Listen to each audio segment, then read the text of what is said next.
नमस्कारम। आयुर्वेदिक धन्वंतरी में आपका स्वागत है। कंपवात, पार्किंसन रोग, यह एक बहुत ही खतरनाक रोग है। पार्किंसन रोग खास करके एलोपैथ के लिए असाध्य है, वहीं पे पार्किंसन रोग आयुर्वेद के लिए और हमारी प्राकृतिक चिकित्सा में एक प्रकार का साधारण वात रोग माना जाता है, जो सामान्यतः वृद्ध लोगों को एक उम्र के साथ में आने वाला रोग है। इस रोग में वृद्ध व्यक्तियों का सर कांपने लगता है, सर में वाइब्रेशन होने लगता है, हाथ ऐसे ऐसे कांपना लगता है और शरीर के जिस अंग को यह ज्यादा प्रभावित कर दे, पैर में, हाथ में अथवा सर में, कहीं भी या पूरे शरीर में कपकपाहट हमेशा रहता है, वाइब्रेशन रहता है, हिलता रहता है वह अंग।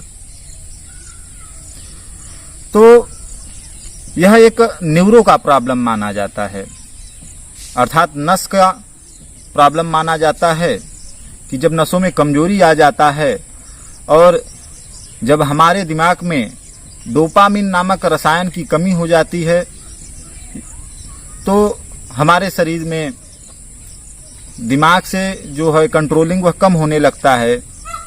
दिमाग पूर्ण रूप से हाथ पैर अथवा सर को कंट्रोल नहीं कर पाता है, तो थोड़ा उसमें वाइब्रेशन आ जाता है, हिलने लगता है। तो देखिए, इस रोग का समाधान आयुर्वेद में निश्चित रूप से और पूर्ण रूप से हो जाता है। वहीं एलोपैथ में यह रोग असाध्य माना जाता है, जबकि आयुर्वेद में इसको विशेष जड़ी बूटियों के द्वारा और बहुत कम खर्चे में इसको ठीक कर दिया जाता है। तो जो भी ऐसे रोगी हों, उनको कोई घबराने की जरूरत नहीं है। उनको आयुर्वेद की जो प्राकृतिक औषधियां हैं उनको प्रयोग करें, जिसके बारे में मैं आपको जानकारी देने वाला हूं। उनके लगातार प्रयोग करने से यह रोग सामान्यतः 4 महीने से लेके 1 वर्ष में ठीक हो जाता है। देखिए, यह एक प्रकार का जटिल रोग है और जब हम जीवन पर्यंत कुछ ऐसे खाद्य पदार्थों को लेते हैं या हमारे शरीर की नस नाड़ियां कमजोर हो जाती हैं, जब हमारा शरीर कमजोर हो जाता है, शरीर में पोषक तत्वों की कमी हो जाती है, तो यह रोग होता है। तो चूंकि यह जीवन भर के गलतियों का परिणाम होता है, इसलिए इस रोग को ठीक होने में थोड़ा अधिक समय लगता है। और जब हमारे शरीर में वात बिगड़ जाता है, वायु बिगड़ जाता है, वात दोष आ जाता है, तो यह रोग होता है। और ऐसे रोगियों को पहचान है कि यदि उनके हाथ में दिक्कत रहता है तो उनको लिखने में बहुत ज्यादा दिक्कत होती है। हाथ में चाय इत्यादि पकड़ते हैं तो छलक जाता है, गिर पड़ता है आधा, क्योंकि हाथ हिलता रहता है, सर हिलता रहता है, तो किसी वस्तु पे या किसी भी चीज पे कंसंट्रेशन उनका नहीं हो पाता है। यहाँ तक कि ऐसे रोगी कभी कभी अगर सोते रहते हैं तो भी उनका वह संबंधित या इन्फेक्टेड बॉडी का आर्गन हिलता रहता है।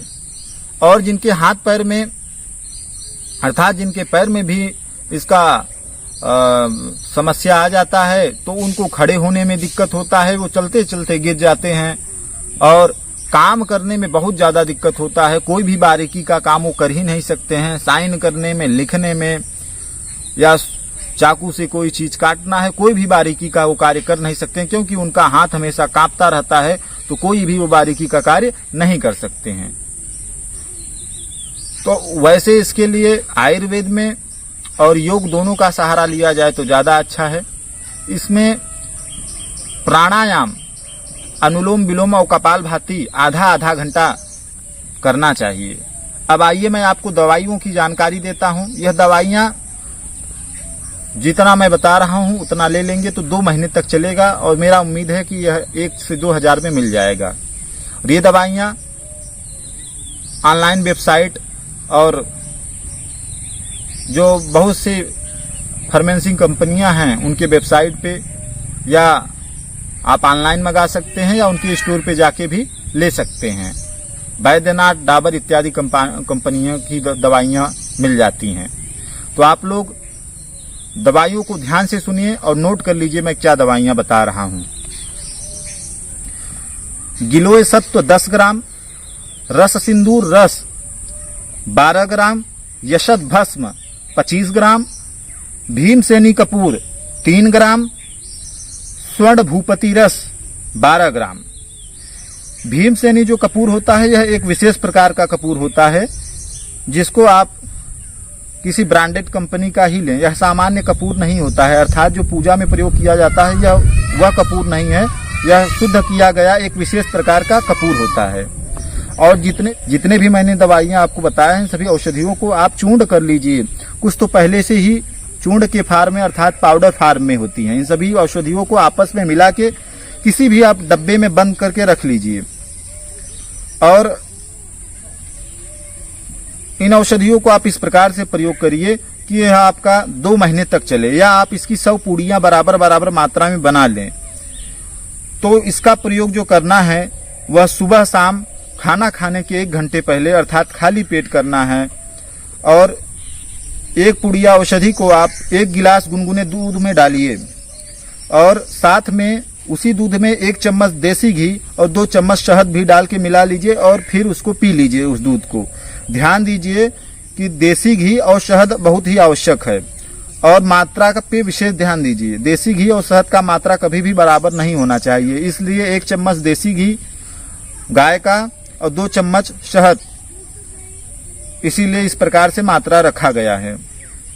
तो इसको सुबह शाम सेवन करना है खाली पेट में। इसके बाद सुबह शाम खाना खाने के बाद में नारसिंह चूर्ण 1 चम्मच, 1 छोटा चम्मच अर्थात 5 ग्राम लगभग, और कौच पाक भी आपको लेना है 1 चम्मच। तो नारसिंह चूर्ण 1 चम्मच और कौच पाक 1 चम्मच, दोनों गुनगुने दूध के साथ में लें। इसके अलावा रात को सोते वक्त या रात को सोने से जस्ट पहले गुनगुने दूध के साथ में या गुनगुने जल के साथ में 2 चम्मच ज्योतिषमती तेल लेना है। 2 चम्मच ज्योतिषमती तेल को आप पानी में या दूध में मिला के उसको पी जाना है। इस प्रकार से इसका सेवन करना है। ज्योतिषमती तेल और ये जितनी दवाइयां हैं सबको, ये सभी दवाइयां आपको ऑनलाइन भी मिल जाएंगी या आपके नजदीकी पंसारी के यहाँ मिल जाएंगी। जो आपके शहर में, आपके डिस्ट्रिक्ट में जो बढ़िया पंसारी होते हैं उनके यहाँ ये दवाइयां मिल जाती हैं। लेकिन आपको चाहिए कि आप बढ़िया ब्रांडेड कंपनियों का ही दवाइयां उपयोग करें, जैसे बैद्यनाथ इत्यादि कंपनियां अच्छी दवाइयां हमको उपलब्ध कराती हैं। तो दोस्तों, ये दवा 4 महीने से पहले तो असर नहीं करेगी। यह है कि इस रोगी को यह जड़ से ठीक कर देता है। और जो मैंने आपको फार्मूला बताया है यह हमारे प्राचीन ग्रंथों से लिया गया है और इससे कई मरीज ठीक हो चुके हैं। और देखिए, इस रोग में धैर्य की जरूरत होती है। यदि आप उस प्रकार के रोगी हैं कि किसी भी दवा को 1-2 महीने करके छोड़ देते हैं, 1-2 महीने आजमा के छोड़ देते हैं, तो आप इस दवा का प्रयोग बिल्कुल भी न करें। क्योंकि आप जब 4 महीने लगातार प्रयोग करेंगे तो आपको काफी आराम हो जाएगा और 1 वर्ष के भीतर ही पूरा आराम हो जाएगा। इसका आप लगातार प्रयोग 2 साल 3 साल तक भी कर सकते हैं। जिसका नया रोग है तो वह बहुत जल्दी 4 से 5 महीने में ही ठीक हो जाता है। कभी कुछ कम उम्र के लोगों को भी हो जाता है तो उनको यह बहुत जल्दी इस बीमारी से वो छुटकारा पा जाते हैं, क्योंकि वायु दोष किसी भी उम्र के व्यक्ति को हो सकता है। तो इसमें घबराने की बात नहीं है। यदि नए व्यक्ति के या कम उम्र के व्यक्ति को हुआ है तो बहुत कम समय में ठीक हो जाते हैं। और जिसको जितना अधिक वर्षों से है, 5 वर्ष से है, 10 वर्ष से है, तो उनको थोड़ा ज्यादा समय लगता है, अर्थात 1 साल के आसपास का समय लगता है।